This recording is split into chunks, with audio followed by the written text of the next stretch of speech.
Welcome to this week's episode of Coffee with the Journalist, brought to you by OnePitch. The guests on our show include some of the most notable journalists who write about topics ranging from technology to lifestyle and culture, health, and science. We discuss the types of stories they cover, their thoughts on exclusives and embargoes, their favorite pitches, and how they connect with sources. Head to onepitch.co and look for the video page to learn more about our new video series featuring journalists from the show. Our guest this week on Coffee with the Journalist is Kimeko McCoy. Kimeko is a senior marketing reporter for Digiday who covers media buying and ad spending along with marketing strategy. She also covers the DE&I and the future of workspaces from an agency perspective. During the episode, Kimeko talks about the importance of an email follow-up, the in and out mentality when it comes to cold sources, her pitching pet peeves, and more. Let's hear from Kimeko now. Welcome, everyone. I'm Beck Bamberger. We are here with Coffee with the Journalist, where sometimes we drink coffee, sometimes it's later in the day, and we don't have time for that. So today with us, live from Atlanta, not drinking coffee at this point because it is late, maybe, we'll see. Kimeko McCoy. She's from Digiday. Specifically, she's the senior marketing reporter, and she'll be chatting with us about all things marketing as it relates to Digiday. So welcome first, Kimeko. Thank you so much for having me. No, I do not have coffee. It is about 6 p.m. here, so I'm trying to tone it down for the day. Water, though. Tone it down. Yep, water. Water's always good. But for people who listen to our little video vignettes, yes, you do like coffee. She likes to be invited to coffee. So definitely invite you if you happen to be in Atlanta, right? Because you're based there. Absolutely. Okay. If you're coming by, do that.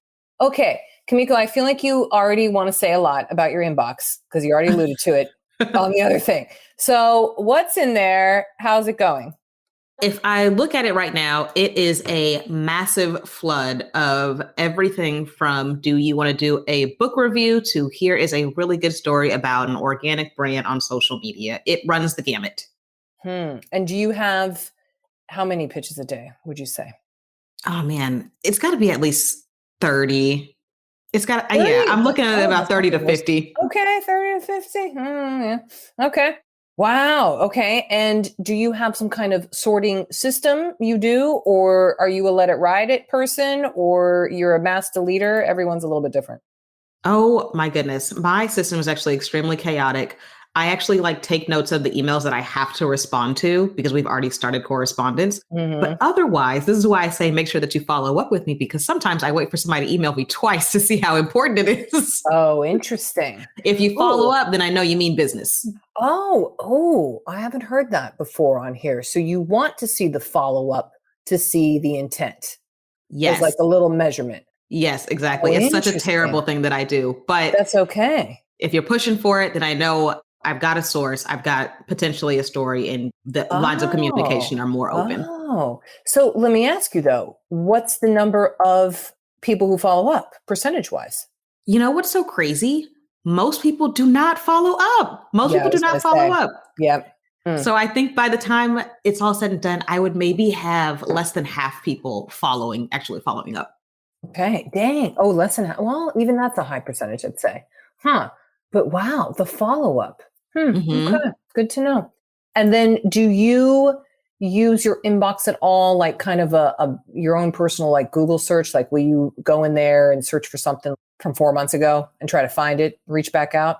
Oh, all the time. Okay. Because Digiday does a lot of analysis stories and insights and depths and things like that. I often find myself having to circle back around for stuff. So a lot of that. So you'll let that be in there. Okay. But look back at it. That's what I do for my emails, by the way. But the problem with that is then you see stuff, you're like, 2016, what was happening then? So you do get a lot, but thank God for a lot of data. So that is good. So Kimeko, you came prepared on our little video interview with your whole sheet of notes on pitch tips. Do you have preferences for the pitches you like to receive?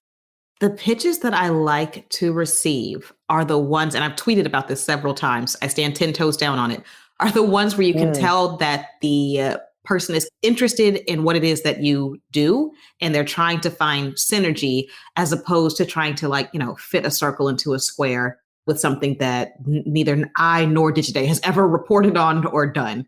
If there's a valid attempt to say, hey, I know you cover this, I'm going to get you who, what, when, where, why, and how, sometimes to chat, you've got my attention. Okay. Do you even want to see it spelled out as explicit as that, bullet wise? Like what, who, where, what? Yeah, that absolutely works for me. Absolutely, that in and out mentality, I think, is fantastic. Yeah. So I take it you don't want the oh, Kimeko, how was your summer? And did you have a good break? And did you go to the thing? And blah, blah, blah, blah, blah. Absolutely not. After we've built the rapport and I feel like I know you on a first name basis, then now I'm asking about how are the kids and the dog. Yeah. But at that initial contact, just tell me what you need and we can get it done. Let's keep going. Yes. Okay. Okay. So for the stories that you do, Kimeko, well, actually, and I forgot to do something at the top of this here because I've been a little maybe rusty, but could you first tell us what, in your view, does Digiday all encompass? And then we'll get into specifically the key stories you wish to hear about. Absolutely. Oh, man, we run the gamut when it comes to covering all things digital. That's marketing on platforms, marketing on television. We cover upfronts, ad tech, MarTech, all of it. You name it, we cover it. But again, with that in-depth analysis. My favorite, did you ask my favorite story? I talk so much. Yeah. So you do, it's quite a wide, let's just say, it's wide. I would say your coverage, I'm looking at direct to consumer stuff, but experimental channels. You have this fun confessions thing I like, by the way. Tell us about that. I want to hear everything. My goodness. Yeah, those are my favorites. That's where you get the juicy scoops. Oh, okay. So go ahead. Tell us about that. Yeah. So we run our confession series, which is essentially an anonymous Q&A. Obviously, we verify who it is that we're talking to on our side, but for the purpose of keeping their identity quiet so that they can speak freely is kind of how we approach it. We've done everything about media buying, media spend, DE&I, all types of things, the pressures of work during COVID. And we've gotten some really interesting pieces that have started conversations in the industry. I don't know any other outlet that does that. It is a good talking point. Yeah. So this last one, for example, you did starts with, I'm burning money, confessions of an ad exec on the current volatile digital ad landscape. Oh, yeah. Oh, burning money is not a good look these days, I got to say, in the tech world, but okay. Today's interview will continue after this brief message brought to you by OnePitch. Are you curious to see the unique ways OnePitch helps PR professionals and marketers pitch journalists? Head to onepitch.co to learn about our new OnePitch score and see how easy it is to find the right journalist to pitch your news to. Sign up for your free account today. Now, back to today's episode. Wow, that must be fun. And you also mentioned when we were doing the little video vignettes, profiles. You like to have profiles. Who pitches you a profile that you're like, ooh, I want to do that? The profiles, I typically have to go hunting for those. I'll get pitches every once in a while. I'm like, oh, it's interesting. But my favorite ones are the ones that I have to hunt the source down, where I'm talking to them. I'm talking to their colleagues, people that they used to work with. And I think those probably make for the best stories. The most recent one I did is about TikTok's head of creative agency partnerships team, Crystal Watler. She was a fantastic person to talk to. I've got a couple more coming out before the end of the year, so I hope you guys will read them. Hopefully. Okay, good. So profiles. And then since those aren't really pitched you got to hunt those down. Is there anything that you maybe have found a preference for that comes via a pitch? I know you like the short and sweet and just tell you the things, but is there anything that you're getting recently that you're like, oh, thank you for doing a good job? Yeah, on those profiles. So again, if there's where I can tell that you've read some of the other stuff I've written, I'm a sucker for a good pitch. There's a handful of people in particular where they'll come in and say, hey, I'll tell you how this company is spending their ad dollars, or we can get something on the books about how this person changed this marketing industry from inside out. And I'm like, yep, I'm sold. You got me. Okay. And do you have any pet peeves of pitching? I know we talked a little bit about that, like the name spelling, but pet peeves?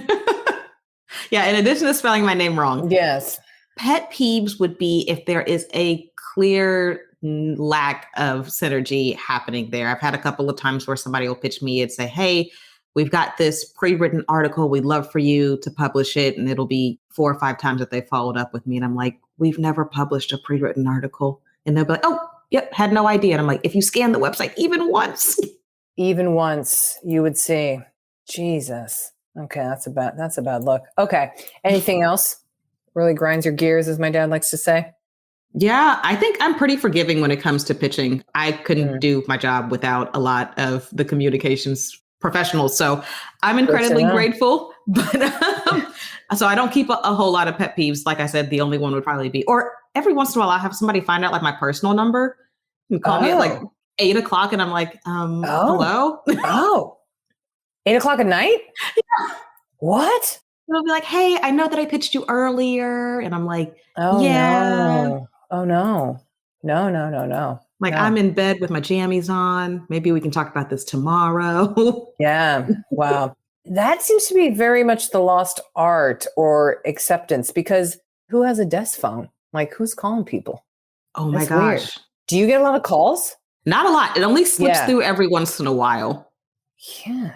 Fascinating. Huh. Okay. Is there anything, Kimeko, that you're reading, watching, binging, listening to? We'll take all types of stories because we like to know what journalists are listening to and getting with their stories. Oh my goodness. Besides our own stories, I binge a lot of my morning podcast Up First. It is one of my favorites because, again, I am a sucker for a get in and get out type of deal. Yes. Do you do the daily ever from New York Times? I do the daily. Yep. I do the daily. Sometimes I find them a little long, though, I have to say. Yeah, they are. There's another one by Vox. Yes. I can't remember the name of it. I think it's called like, I'm actually going to look up the name. American Terrorist, American something. Oh, yeah. But it is so... I know which one you're talking about. So good. I love it so much. But yeah, that's the only other one that I've been like binging besides a podcast called Ear Hustle, American Terror. Yes. Okay. Ear Hustle. That's the one where they do it from prison. Oh my God. It's so good. It is so good. I have started that, and it's just the wild world. It's like Orange is the New Black, but factual, not fiction. It is such a even good... that show is super factual based, apparently. So, wow. Oh, it's great. I highly recommend too. Yeah, 10 out of 10. 10 out of 10. 10 out of 10. 10 out of 10. And I'm like, I have also wondered too, like, how did that get approved? I think about that a lot. Yes. Who was like, hey, you know what? Prison guard? Who do you even go to? I don't even know. But just be like, yeah, we want to do a podcast about what's going on in here. Yeah, but what like an incredible opportunity to go from an incredible opportunity inmate to co-host of a really good show. Yeah. And can you imagine that on your LinkedIn? Oh, my podcast goodness. host for the last 5 years or whatever, God, long time you've been doing. Anyway. Incredible work. Incredible. Kimeko, is there anything you're doing outside of all the reporting that you do that's just like for fun? Oh, this is assuming that I have a life. Yes, this does. This does assume that. Yes. Outside of work, I spend a lot of time reading and hanging out with my newly adopted dog, a 2-year-old Yorkie Poo. Oh, how did you find your dog? I had a friend rehome him. She had a zoo happen growing at her house. Oh, God. And I said, well, if you want, I'll take one of them off your hands. I've been looking to add something to my little family. So he's here and hanging out loud and proud. Oh, what have you learned so far? Oh, my goodness. I have gotten a whole new crop of patience. He actually just threw up on my floor a second ago. Boy. So okay, great. Yep. Sounds about right. Oh, my. Great. But lots of snuggles, lots of cuddles. So it's cool. Yes, this is good. This is redeeming of the dogs. Kimeko, what kind of just to round us out for the rest of our day today, what do you feel is the future of journalism? Oh, man. There is so much to be considered, and it's going to sound so trite, but I think it's a matter of getting back to the basics. We have got to build and renew the relationships with our readers by being trustworthy over being fast. Yes. We're competing in an environment where news is at your fingertips, and there is not always a good way to verify the source. So we've got to get back to the basics and make sure that we're building ourselves up to make ourselves first and foremost with our readers. Yes. And in your view, what does that look like, perhaps? I think it's a vetting process, making sure that, again, instead of being first, you're focused on being right, providing analysis. So less of trying to move at like breakneck speed that we've grown accustomed to with Very much the so. digital landscape. Yeah. If you need some extra time with that story, take it, get into the weeds, and don't be afraid to ask questions. We've got to get back to the basics. Mm-hmm. I love nothing more than the 7,000 word piece that has been researched for probably, even a year in some cases, as we know, it's some of the in-depth pieces, but those are just they just make me so happy because it's like, wow, someone's real dedicated work really went into this. And that was not produced in 48 hours. It's not. So, Kimeko, thank you for being here. What a joy. Thank you for having me. It was such a pleasure. Thank you. And happy Thanksgiving. I know you are super excited. I am. I think I mentioned at the beginning of this that I specifically went to go buy pants for Thanksgiving. Pants. She has the pants. Don't send her any pants. She only needs one pair. But invite her to coffee if you happen to be in Atlanta. Send me pictures. I've got the pants. There you go. Kimeko McCoy, thank you. Thanks so much for being here on OnePitch today. Appreciate you. Thank you. Thanks for listening to this week's episode of Coffee with a Journalist featuring Kimeko McCoy from Digiday. To learn more about the latest tools on OnePitch and to subscribe to our weekly podcast newsletter, head to our website at onepitch.co. We'll see you all next week with even more insights about the journalists you want to learn more about. Until then, start great stories.